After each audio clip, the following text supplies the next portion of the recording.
kaosang, tayo ay kukuha ngayon ng papaya. Napakababa po ng bunga ng papaya.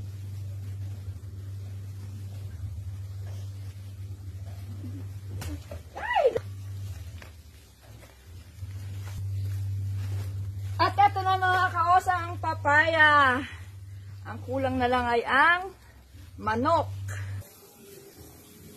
Huli ka manok ka? Mga kaosang, ang manok ng kapitbahay. Madaling hulihin. Guys, ina-ina sa kapitbahay. Ito guys, ito mga kaosang, bubuksan natin ang ito mga kaosang, mahuhuli tayo ng manok.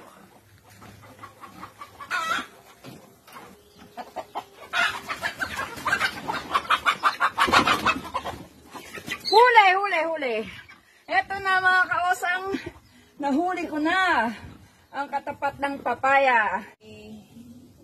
May manok na at may papaya. Mga kaosang, kailangan natin ng dahon ng sili sa tinola. At ito na, ganda ng dahon ng sili.